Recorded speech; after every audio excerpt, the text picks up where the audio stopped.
So it's another busy week with the old transfer rumours, and there's a couple of things going on round about Rangers as well, including a couple of Rangers players. So we're just going to go on with the whole, once the rumours come in, I'll put them all together, put them into a video, give updates when I can. Can't do it all the time, but I'll try to keep everybody updated as much as possible. But the first thing we need to talk about is, unfortunately, John Souttar has been dropped from the final squad for the Euros. Now, this isn't through any fault of Steve Clarke's or any fault of John Souttar's. He's just kind of been struggling with injuries, struggling with fitness coming up to this tournament. And honestly, I mean, I'm a bit gutted because obviously you want to watch the Euros, you want to watch a Scotland team with as many Rangers players in it as humanly possible. And obviously Ryan Jack was in there, no longer in there.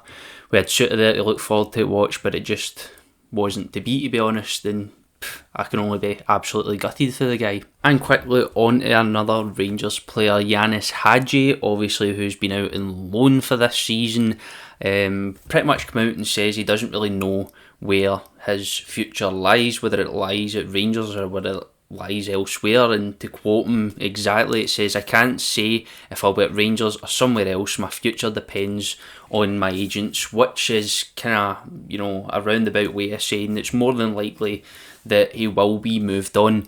A lot of Rangers fans will look in within that squad. There'll be some that want to keep him, some that want him to leave. Obviously, I'm not too sure. I wasn't keeping massive track of what was going on at the club he was at, is the Deportivo, I think.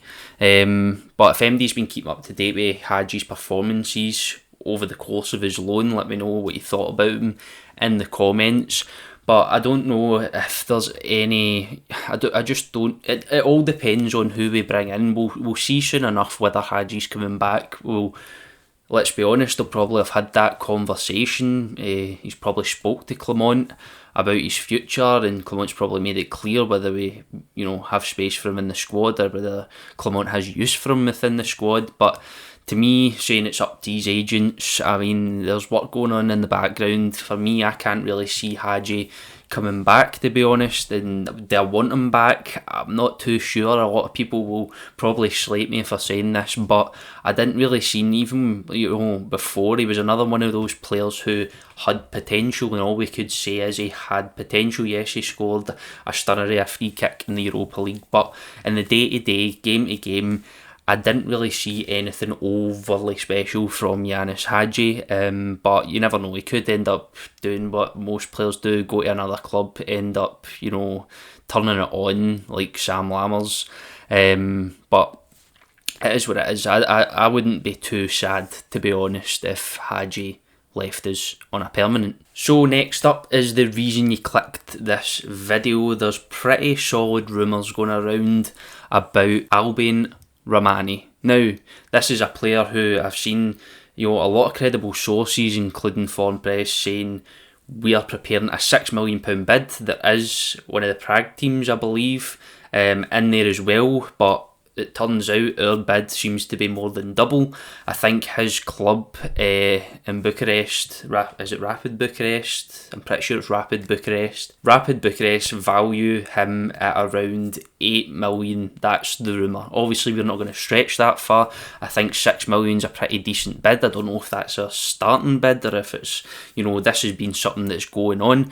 But for a player that is a striker in a season where next season we badly need to strengthen that front line, he's going to be more than welcome with the Rangers fans. A couple of his stats are he's got 121 minutes per goal, 93 minutes per goal contribution, 22% conversion rate, 2 key passes per game, 48% dribble success per game. And let's be honest, we can sit here and break down all the stats and things like that, but at the end of the day, he's one of those playmaker types. He's a striker. He's somebody that we badly need. It's an area of the pitch that we badly need to reinforce, because we can't go on next season with Dessers under his current performances. Obviously, we're going to be bringing in 2 wide players as well. It's probably the main focal point of the team, that, forward line. Obviously, unless Tav and Goldson, which rumours suggesting possibly, moving to Saudi. That's still going on, whether it's true or not, I'm not 100% sure, but only then will the focus shift to the defence. And to be honest, Clermont's head must be all over the place, because when you're faced with a squad rebuild of this size, and as I said in previous podcasts, this feels like a squad rebuild. Well, the intention behind it, because we've got to bear in mind we have been promised a rebuild in previous seasons, and it was almost a buttered up way of just bringing in supplement players who end up getting injured, and we've seen the same process and the same thing going every single season. But with the players that are, getting rumoured, getting linked with, it is looking promising. However, I'll be the same as you will be, and will be highly sceptical of those rumours up until the time you see a scarf over their head. It's as simple as that. But, it's always fun, it's always entertaining to bring forward those, more credible rumours. The rumours that are, bubbling away and getting the most attention, just to give ourselves a bit of entertainment throughout the transfer window. And you never know, this one looks pretty serious, so hopefully we see that scarf above his head, because that's a position that we absolutely must fill. But just before we end this video, when we were talking about that defence, we can only talk and continue that conversation around James Tavernier, and now there's multiple sources confirming that there is 2 clubs interested, one of those being the fourth official over on Twitter, talking about there's the possibility of 2 clubs being interested, and it led me to have a thought about whether James Tavernier would actually leave Ibrox or not, because obviously the cash is over in Saudi, but at the same time he's here, he's settled, he's at a club he's known. But the opposite side of that is the fans are kind of, there's a large portion of the fans that have almost kind of turned, not necessarily turned against them, but they're kind of getting slightly frustrated with James Tavernier in recent performances.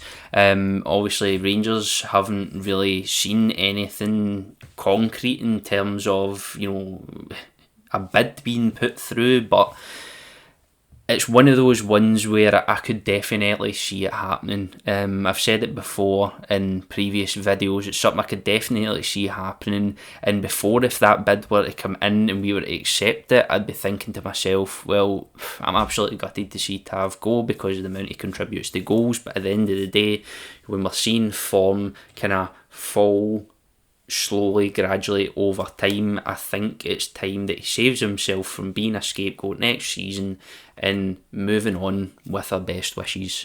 But that was a wee update for this week. Might do one next week as well. I'd rather do that than split it into videos constantly all the time. We've got another podcast coming out as well. If you've been enjoying the content, make sure you like and subscribe. Obviously the BlueSea channel memberships are available. It's a great way to support us and help us invest a wee bit more back into the content, like better lighting, better equipment, better studio as well. So the wee join buttons up there. If you feel like contributing, you don't have to, but it's as I said, it's a great way to support us. There's also a wee link to that down in the description, and I'll see you next time.